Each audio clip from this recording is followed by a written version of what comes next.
What's going on, Muscle Monsters? Align Gonzalez here, and welcome to another Ask Align episode where I take your questions directly from the Facebook fan page and answer them right here in one of these videos. As you can tell by my voice, I'm a little under the weather, but I'm going to go ahead and knock these out anyway. First question, Marcus, what's your tip on overcoming a strength and hypertrophy plateau?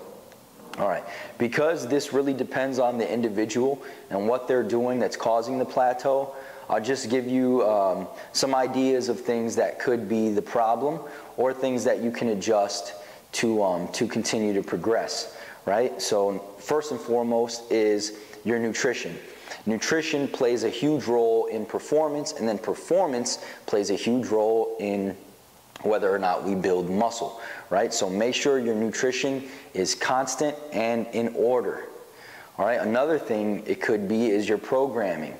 Perhaps you are on a linear periodization program, and maybe you need to switch over to a non-linear based program because maybe you've been training long enough to the point where linear progress is just not possible anymore, right?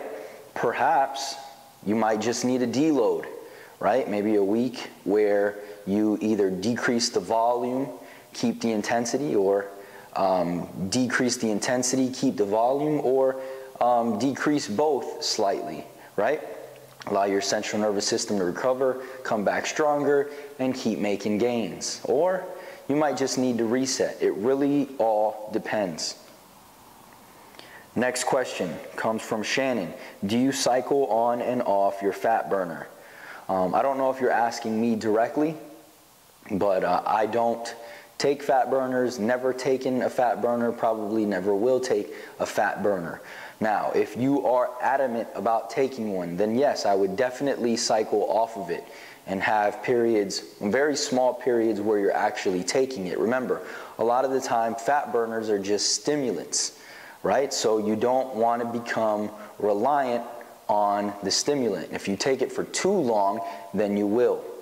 Now again, I don't recommend fat burners, but if you are adamant about taking one, then perhaps consider just taking it at the very end of your cut where you're at your last few pounds and you need that extra push.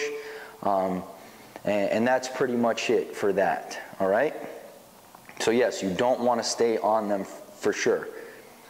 Brandon, front or back squats if you had to choose? If I had to choose one, it'd definitely be back squats. Number one, I compete in powerlifting and I plan to continue competing in powerlifting. Not to mention, I like the ability to really load the bar. So yeah, so definitely a back squat. Bob, what exercises would help me to gain weight? All right, here's the thing. Exercises don't help you gain weight, right? Eating enough, then performing exercises and stimulating your muscle will cause you to build muscle and thus gain weight, right? So what I would recommend for you, Bob, is my Mass in a Flash guide. It's a full body training routine that really focuses on the big compound lifts, but it also has a diet formula that you can use. It's going to tell you exactly how much calories, or excuse me, how many calories you should be consuming daily to put you in a slight surplus. And that way you are gaining weight, and because of the weight training and the way it's set up, you're more likely to be putting on lean mass as opposed to just gaining weight in general, right? So I'll put a link down below. Go there. You'll put your name and your email address, and then you'll get instant access to the program.